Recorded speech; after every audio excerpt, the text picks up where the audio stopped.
Go ahead and get started.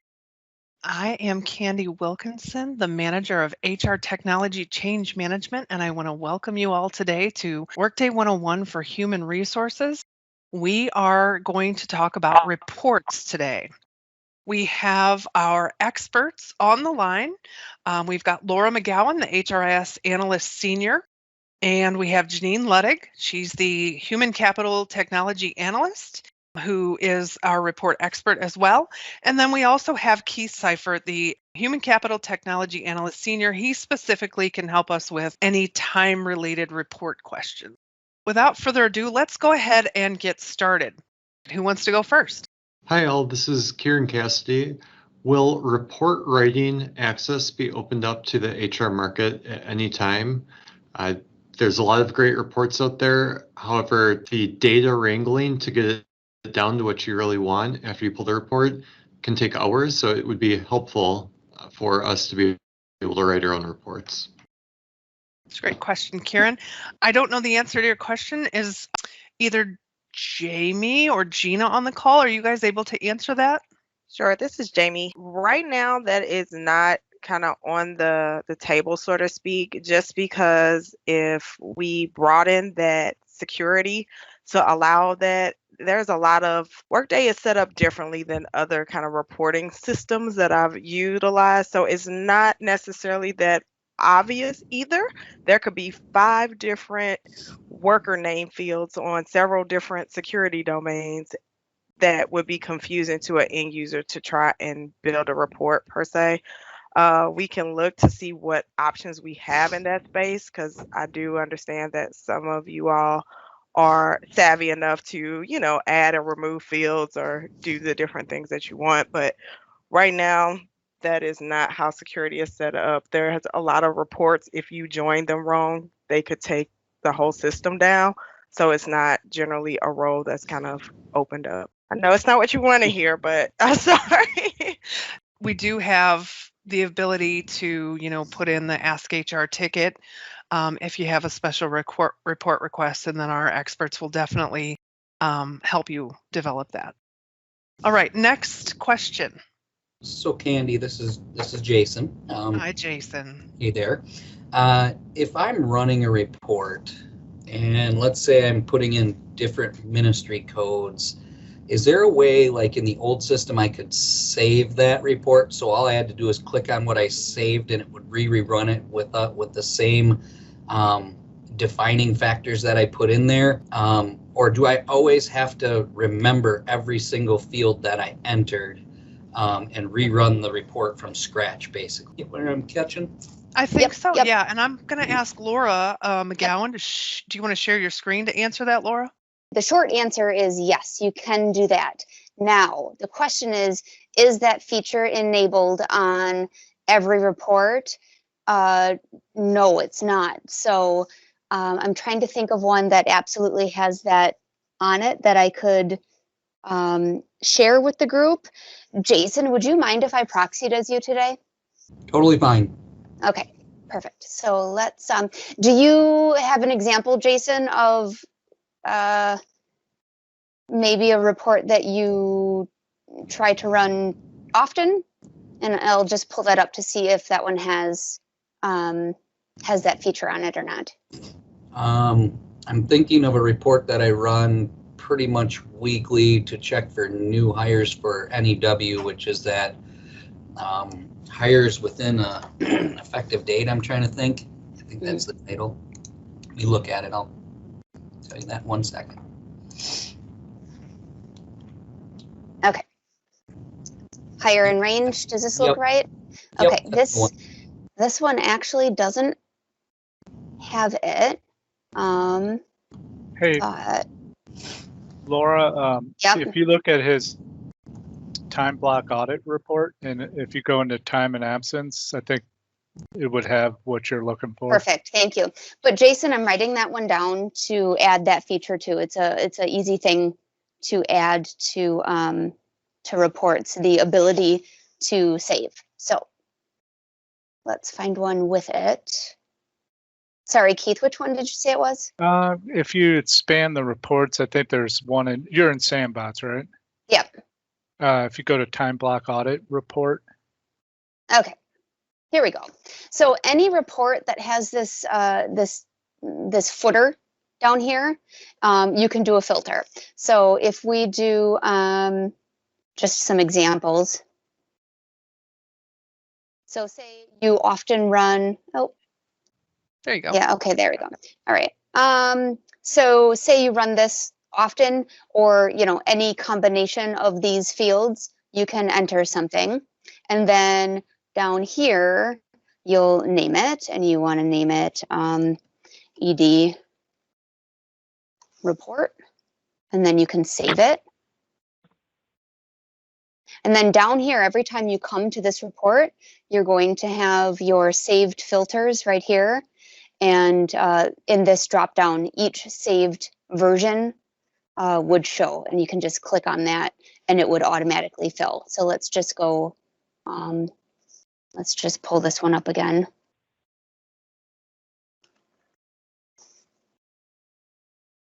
So now we're back in it and it looks blank, but down here we've got this saved filter and there's your ED report. So when you click on that, anything that you had filled in previously will automatically populate. So, so if you see this, again, if you see this footer, that's an option. And if you don't see this footer on something that you would like to be able to use that function for, please let us know, and we'll see if we can't add that. And I'm assuming you can have multiple filters. Yeah. Mm-hmm. It'll just keep building. Okay, awesome. That's great. Does that help, Jason? Yeah, that's perfect. Is there any how do I want to say it? Is there any like you can put multiple filters on? Is there any stop to that? Like, oh, you can only have 10, or you can only have 20, or will it just keep adding to the list? Save filters. Yeah, that's a great question, and I don't know if there's a cap or not. Okay. Give it a try and let us know, Jason. Yeah. Thanks. All right, next question. This is Angela. I have a question. I sometimes just get overwhelmed with the amount of reports that we have. Mm-hmm. I was wondering, is there a way that Workday captures like the most common reports that managers and HR utilize? I don't know that I am using the right, I don't know that I'm accessing all the right reports at the right times. And so I'm just wondering kind of what our top reports used are. Okay. Jamie, do you want to speak to that? Sure. Yes. So we did find a extract report that tells like the most common reports. So that's what we generally have posted on those on our HR metrics PowerPoints that we go through. But we make sure that those ran by managers are on the manager dashboard, as well as those ran by HR on the HR dashboard. We did recently get a little more detailed in that because it was hard to separate the roles to say these are quote unquote HR reports and these are just manager reports. So we have a little bit more information around that from the extract that we're able to do, and all of the ones that kind of get put in our top 5 are listed out there. So that's kind of how we are phasing just the reporting structure as an organization. We're looking at the top 5 most ran reports, and we're posting those or making sure those get updated out there in that section that's being shown. So we can kind of target those in a nonviolent way to put like the filter prompts and things like that, because obviously those are ones that are ran more often.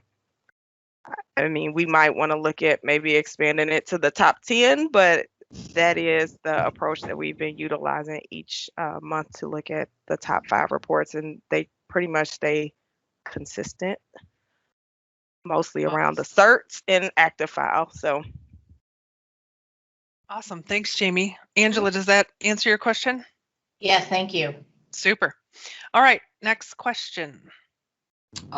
This is Jason again. Along with the question that Angela just asked, I don't know if it's helpful, but does everybody know how to use that little 4 dots that's up in the upper right on the farthest left side of there, because that's where you can kind of save the reports that you use most often and just shortcut right to them.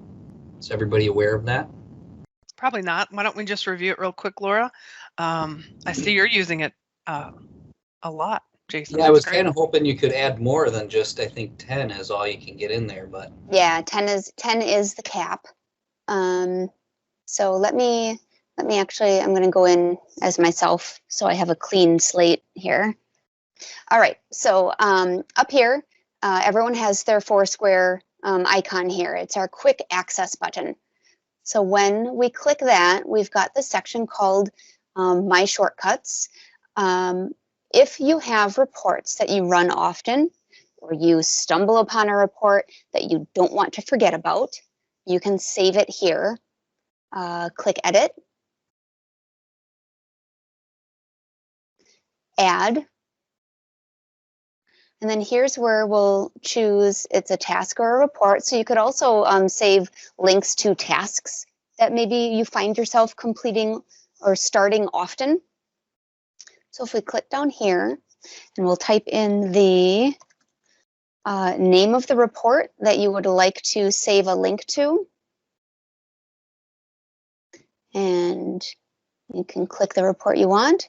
And when you go OK, the next time you come back to your quick access area here, you have a link saved. And you can save up to 10 tasks or reports here. And then the next time you click on it, it will take you right to that report. Great suggestion, Jason. Thank you. Yep. All right, next question. Hi, Kenny. This is Mike. I guess the question I have is I find the reports, but oftentimes when I try to run them, I don't have access. For me, I need to be able to run reports by ministry oftentimes, and I'm almost always getting errors. So I have to rely on Maureen, or I have to, call Jamie or email Jamie to run reports for me. Can we open up some of these reports so that the HR leaders and partners can run them? I'm going to let Jamie speak to that. Oh, sorry. Yes, we can. So I guess we just need to look at, I know some of them, as we talked about, were more recently opened up because of the whole payroll view access. So just truly making sure, and I'm going to rely on Janine because she is definitely more versed at this than myself. But to open up the security or get a better look at which reports HR does not have access to, like kind of to Angela's point, like we look at the most reports ran by HR, but maybe we can look at the ones that are not ran by HR that maybe could have that role added and that security added. We recently were able to add more of the time and payroll reports because of that new payroll view only role. So I think that helped a lot as well. But there are about 2,000 reports in Workday right now. So just to find the best mechanism to identify, okay, these are the 300 that's actually being used, and these are the ones that we need to update has become like the focus for 2021. Jamie, would the HR optimization team be the place where everyone could go and not attend the meeting, but communicate with the person on their team that goes to your meeting to kind of talk about what they'd like to see opened up? Would that be a good, or how would you like people to communicate that to you? Yeah, I think that's a good idea if you want to filter it through your point of contact for each region, and we can take that approach. I know some of these questions, especially the top reports and things like that, have come up on the calls, and specific reports related to the time and payroll have come up, and we fixed those. But if there's a way in your own regional HR meetings to kind of gather a listing or have everybody submit the report names, then can definitely take a look at that in that forum. Awesome. Thanks, Jamie. Thanks, Mike. All right, next question. Yeah, hi Candy, this is Carrie. Hey, Carrie. So, hello. So I've got a manager that I'm supporting who is looking for some more detail on an expense that has been charged to her cost center. So she's provided me with the cost center, provided me with the account number that was charged, the date that the entry took place, but is looking for detail more specifically on who it was that had submitted this expense. This is Gina? Gina. Yeah. So the manager or the employee right now can go to find my expense report, and they can look up their own expenses or anybody under them that would have submitted a expense report. So necessarily you can't look it up, but administratively we could for you if you were trying to determine something, or the manager could. Does that answer your question? It does. So find my expense report. Is that correct? Yep. Mm-hmm. Okay. Thank you, Gina. Yep. Thanks, Gina. Thanks, Carrie. Looks like we have a question from Stormy. She's got her hand raised. Go ahead, Stormy. Thank you. I have a tendency of jumping in unexpectedly, so I thought I would be polite and raise my hand. One of the questions that I have isn't about how to run a report, but it is about the termination report. So I've been asked by our security department to run a termination report for them so that they can ensure that badges are taken off, are taken out of the system, access is closed, and all of those things. And so I've been doing that on a weekly basis. And then I started sending it to the leaders who had staff on there as well, just so they can check for accuracy. And I'm getting a lot of responses back from our leaders, most specifically about contingent workers who happen to be on that list. And, I'm simply going in and clicking run and entering the dates. And when I send it to them, they're like, oh, no, this person isn't leaving, they're staying. Well, I'm not entering a termination date, but then they say they go in and they can't see where there's anything in there. So I just wondered if there was some guidance on how I could better help them with that. Laura or Janine, do you think you can answer that maybe? Do you have any? Oh, go ahead, Laura. Well, you go ahead first, please. Do you have any specifics? So they're saying that the dates don't seem, and you're wanting to kind of see the prompt or know how it's running, correct? Like you're saying you're not seeing prompts when you're just hitting run. It's kind of a blind run. Is that true? Well, I'm running the term report with specific dates of anyone who's termed within these timelines. What I don't know is when the leader responds back and says, that person isn't terming, why are they on your term list? And I'm like, I didn't term them. I'm just sharing that this is what's in the system. But then I've not been able to go in oftentimes to find where a termination has actually been entered, or when I look at the contract end date, it is still far out. So I don't understand why these people are ending up on a term list when the leader says they're not terming. If you could, have somebody call me the next time that happens, we could look at it. I will call you next time. And so that's fine.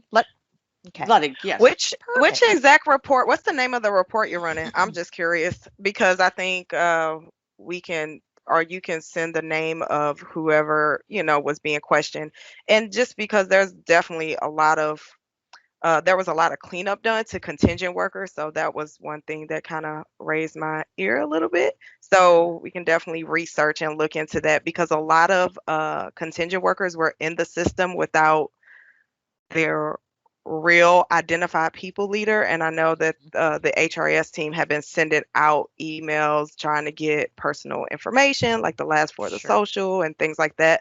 So I'm just curious if it's related to that versus that manager knows, this person's right here, they're working and things like that. So I don't think it's that, because our leaders were fairly responsive in getting all of our contingent workers updated. And I know you all did a tremendous amount of work to clean that up, but this is ongoing. And so the report that I've run every week is just terminations. That's it. Okay. And so I simply select my organization. For the time period, I go down and enter the date range and generally speaking, because I know although I would like to say that our teams have gotten more timely. I also don't live in a fantasy world, so I do it retroactive because I may send them, here are the terms for February 1st through February 15th, but by the time February 28th gets here, they've entered some late termination. So every time I run it for about a 4-week period. So I'm capturing anything that's been entered after the fact. But next time I get one, I will reach out. And I think we could give a suggestion too of maybe a better report, because I know I would love that. Okay, and I don't know if that'll make the difference or not, because we can kind of vet through it. But a lot of the what Workday considers is a custom report, we try to start them with SSM. So there's a lot of Workday deliver reports, and most of those don't have like region, ministry, and our own terminology, because they're more of the standard reports. But then we kind of copy those and add the SSM elements to it of that type of data. And that definitely helps make it cleaner and make sure we're all on the same page. Because I know there's a SSM terms, effective or completed in range. And that's probably what I would state to read instead of this one. But Okay. Yeah, Stormy, is it the one on the screen that you're running, found in your HR reports app? Okay, all right. And so again, that's the only one. I mean, when I go out to HR reports, it looks like I only have maybe 12 total reports that I can run, and I used to have more. I thought. You said you ran terminations. Because I'm noticing there's a Workday delivered report named terminations. Is that the exact name of the report? I believe so. Because that one is so when Workday it pops, delivered. it's the termination report that's under HR. It Okay. is the full termination report, but then when it pops up on the screen, it just says terminations. So can I suggest? I feel like we're getting in the weeds. So sorry. That's okay. So I feel like maybe this would be, something that Stormy, you could follow up with Janine later, and we can move on to some other report-related questions that would benefit the entire group, if that's okay. Well, if it's not about me, I guess so. Yes, no, that's perfect. Thank you. All right. So who else has a report-related question? It looks like somebody's got their hand up. Who? I don't see it. I thought it said Pam Smalley. Pam Smalley. Oh, Pam Smalley. Yes, I've got a question. Is there any way that we can schedule a report to run so that we want it every Monday and we walk in the office and the report is just there waiting for us? Great question. Laura, do you want to answer that? Yep, you can submit an Ask HR question and let us know which report, and we'll have to know the filters and the information that you specifically want it to pull, when you want it to show up for you, and that can be scheduled for you. Awesome. Great question, Pam. Okay, up next, Jane, you have your hand raised. Please go ahead. Hi there. I think a little bit of what I was thinking about got asked. For DHP, we typically will be asked for audit reports, and they are always looking for new hires or terms in rage report. Like the last one we had was from July to December.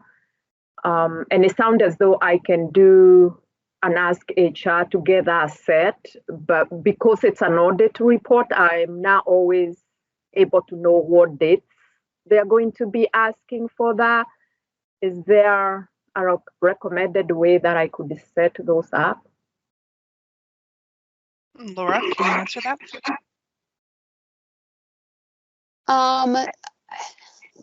Just to make sure I'm understanding the question, and I'm familiar with what you ask for because we've gone back and forth on these before. So I guess, are these reports that you do not have access to yourself, the hire and term in range, and you're wondering how to, I'm sorry, Jane, I guess I'm not exactly sure what we're asking. If you don't know the dates that you need for audits, Are you wondering if those are things that you can run at will on your own, or? I think for Jane, I think we should take this one offline because this has come up because this is more related to the like our auditing vendors, and we actually had a call about this morning just about getting some governance around audits and how they're requested and things like that. Because we have one group of auditors that'll come straight to us to get that same data versus going out to market HR. And so we're just trying to build some controls around that because Laura, Janine, everybody, just for as an example, I think Jane had ran a report, but then they asked me for the screenshots of how she ran the report. And I'm like, I don't know what you're talking about. So I think once we define those points of contacts for those type of requests, then that probably will help what you're asking, I think. And I can follow up. And again, we don't always know the points of what they are looking like. The last EL 5, 10, 2, 5, different numbers like that. But I can follow up. But the last one, Laura, yes, we've connected many a times back and forth. The last one, because they were looking for the date in Rage when I was pulling it from Workday, it wasn't giving. Some of the information was dropping off. But I can follow up offline on this. Okay. All right. Thanks, Jane. Thanks, Laura. Okay, who else? Next question. Well, we can show you a new report that's coming out on the 8th that we're really excited about. It is the SSM Health Time Clock report. So Keith, if you would be willing to share your screen with us and kind of talk us through some of the awesome features of this report. I know that this is probably the report that all managers are looking for. It's going to show us exactly when employees make changes at the clock.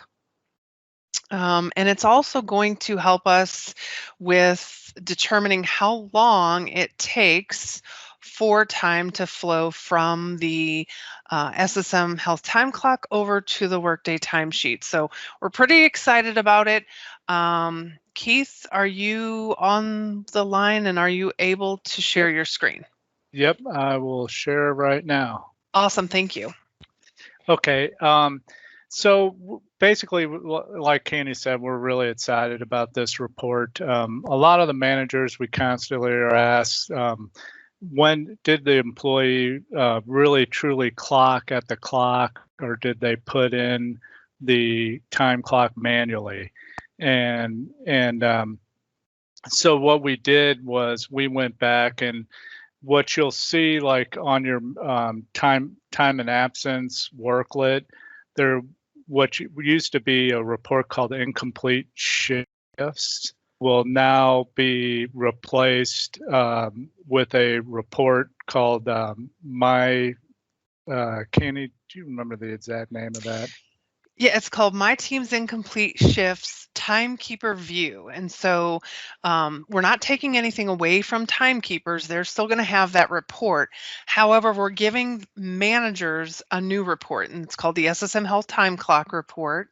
It will not be available to timekeepers. And the reason for that, Keith, is? Because at the time, I think the managers decided, because we are showing when employees are going in and manually putting in edits at the clock. And if there is a situation where an employee is doing that on a frequent basis, and there needs, from a manager standpoint, they need to counsel that employee. They didn't want that information available to timekeepers as well, just to managers, so managers can come in and run this report. Timekeepers will still keep and see their incomplete shifts report, and it will have the same information it always had on it. But if you can see my screen, what the managers will see when they run the report is they'll see basically 4 new fields. They'll see when if the punch is manual, meaning that if I came in the morning, let's say, and this is test data, but I'm an employee and I said I clocked in at 5:25, basically if I clocked in at, or this will tell you exactly when they put that manual punch in. So first, if it's highlighted in yellow, it will show that it will mean that it was a manually entered punch. It will also have the X here to show that it's a manual entered punch. And then it will show the true time that it was entered and what the employee put in as their start time. Okay, so a manager can run a range of it for his department, or he can run a range for one employee. They can also drop down this column to see who hasn't clocked out of their shifts. That could be, if you want to kind of look at who's clocked in currently, you can run for the current day and then just say who hasn't clocked out yet. And then from that standpoint, you're able to kind of track to see how many manual edits are being made at the clock. These blue records are what we call system generated records. These are when we actually insert the meal period for an employee. Today, they don't have to clock out. So we automatically put in a meal period punch and then a return from meal period punch. So if they're in blue, they're system generated, so you can filter those out of the way. And this will tell you when they actually end shift their time. So Keith, for the blue records, basically at the clock, if the employee indicates that they did get their 30-minute meal period, then what the clock does is it applies that meal period exactly 5 hours after they started their shift. So if you point, like you can see this employee started at 5:25 a.m. And so then at the end of their shift, when they said they got their meal, the system put that their meal was taken exactly 5 hours later at 10:25 a.m. Then at 30 minutes later, it automatically puts them back in at 10:55 doing the activity that they were doing before the system put the meal period in. So that's kind of how that works. So that's pretty exciting. Can you talk about the posted to Workday and the transmission time to Workday fields? Sure. So what the posted to Workday is a lot of employee or managers were saying, hey, it's taking too long for the punches to get over into Workday. So what we're going to start supplying is when exactly, from the time they clocked out, did the shift's punches get over to Workday? And so in this particular case, the employee clocked out at 1:55. And if you're familiar with the clock, you know that when you start your shift at the clock, those punches are at the clock until you end your shift at the end of the day. And that's when they're transferred over into the Workday time card. So what a manager can do if they want to see how long it's taking or get an idea of how long it's taking to get into Workday, they can look at this. This is when the employee clocked out, and then essentially this is when it got posted into Workday. All the punches got posted in the same second because, again, we only send all the punches for the shift. We send them all at once to Workday when the employee clocks out. But this field's good. Number one, posted to Workday, is to make sure that every punch made it over into the Workday time card. And then this is the transmission time that it took. So, a lot of times, and our plan with this report is to build on this to give you guys metrics on how long it's taking to make sure that we're staying within the 5-minute service window. Very good. Thanks, Keith. This report is also really good if you run it for the same day. Like for the current day, it will serve as like a muster roll report showing everyone who's clocked in. So, yep. I guess there's one other feature for this is if you run it for the pay period, and you select the report option that is employees not clocked out. That's going to show, like, so if a manager does this on pay, sorry, Keith, I'm stealing your show. Oh, no, go If right ahead. okay, so if a manager runs this on a payroll Monday, and they run it for the pay period and they select the report option of employees not clocked out, then they're going to see anybody who has not still has punches over on the clock. So the manager would either need to, get a hold of that employee immediately to end their shift at the clock so those punches come over before 10 a.m. so they can, be approved by 1, or the manager can go ahead and manually make that entry on the timesheet for the employee on their behalf, and then get with that employee later the next time they work or what have you to, put in their missed end shift, and that'll then force those punches over to the clock. And then the manager would need to remove their manual entries. So we are providing a video. We'll have a video available on Monday that's going to show how to use this, as well as all of the other updates that are coming this weekend. So if you're not aware, Workday is being updated this weekend. We are getting some new features. We're going to have that video that talks about the new features. And we did kind of talk about that in our last manager lunch and learn last week, but we're going to have that video available as well. So thanks, Keith. I think that's it, don't you think? Oh, I guess the only other thing to, oh, sorry, go ahead. Oh, there is just a couple things. You can export these to Excel. So if you wanted to run a wide, employees for all your dates, for a whole entire period and look at their clocks, you can do that. And remember that these are the changes that are being done at the clock, not necessarily the time card. Right. We have enhanced the time block audit report in Workday and streamlined it and made it a lot easier. But if you're looking to see if an employee made a change, you really need to look in 2 places now. One, you need to look at this report to see if there's any manual changes were made at the clock. And then once the shift has been moved over to Workday, you could go to the new time block audit report and the streamlined one, and it's in production. The major differences here, and let me see if I can pull this up real quick, if I have enough time, Candy, is if you go to this time block audit report, you'll see you'll have a start and end date, but prior to this, you couldn't select a worker by themselves.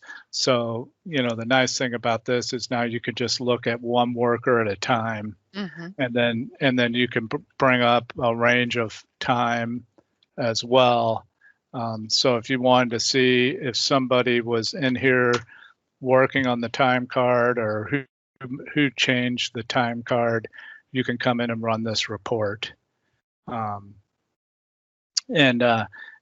we have made this a lot simpler in that it will tell you when it was created, who created it, if you guys can see that, on a particular time entry, who created it, when it was approved, when it got submitted. If somebody went in and deleted it, you can see if somebody deleted it. There is a modified, and I apologize, but if you have it updated, if you've updated a punch and it has somebody in the modified column, that says that was modified by, whoever that was. So if my name was in here and it was updated, that meant that I went in and made a change to to that time pair. But the bottom line is if it's updated in blank over here, then that means the system just updated it. So we're working to simplify that a little bit. So hopefully maybe we'll have an update on that. But the bottom line is you need to look at both the time block audit report to see if the employee changed it in Workday, and back over to this report if you want to see if the change was made at the clock. Now, Keith, these reports are not available to our HR team members. Is that right? Unless they're managers. And then they would only see their people. Right, right. So Okay. the time block audit is to the managers to see their people. And now we can open that up to the HR partner. I believe there's a report I believe that they can run for this, and then if they request the link, to get to be able to run this, they can. I think we did set up. I know Lynn was sending some, including some HR partners and that type of thing to get this link, Okay. and they would be able to set that link up in Workday and run it. So if you are interested in getting access to either of these reports, then I would suggest submitting an Ask HR ticket, and we will take a look at providing you with that access. So. Thank you, Keith. We do have one more question. We only have 9 minutes left, so I want to get to that question if we can. It's from Cindy Demmel. And Cindy, if you want to unmute and ask your question, I mean, I could read it, but if you want to ask it, you can. Sure. So the active employee and contingent worker report is probably the one I use the most. And I think Kieran alluded to this. You spend about half of the time once you pull the report removing all the columns that you don't need. There's 6 different columns that have the employee's name, for example. There's up to 6 additional job types. I've never seen people use more than 1, maybe 2 additional job types. I just wonder if we could condense it a little bit to eliminate some time. I'll take this one. There is a condensed report out there right now. And I'll get that out there this afternoon. I think I had created one for something else, but my only concern is what you consider not needed. Somebody else will say, well, could we just get this field added to the condensed report? I'm afraid that's going to start to happen. So we'll just have to kind of be strict on how we're going to include what. But that makes total sense what you're asking. Yeah, and there's another version of the active file that is the active file no pay or personal info. So if that is the columns that you find yourself deleting often, so you can share information or whatnot, there is that option. Same report, just no pay or personal information columns. Awesome. Good information. All right, we have 7 minutes left. Does anyone have any final thoughts or questions? There is one thing I wanted to bring to everyone's attention. This is Daniel over at People Services. When Workday Go Live was first starting out, we were shared this particular link that I just entered into the group chat here of a time clock viewer report that we could run. It's kind of a rudimentary version of the new report, but it does allow us to view employees' time entries within the SSM Health time clock. And I have shared this with a couple of managers before, and they've had access. I would imagine that that HR personnel would be able to run it as well. All right. Thank you. Thank you, Daniel. Any other questions? All right. Well, I'm going to go ahead and end the session then. Thank you again for attending.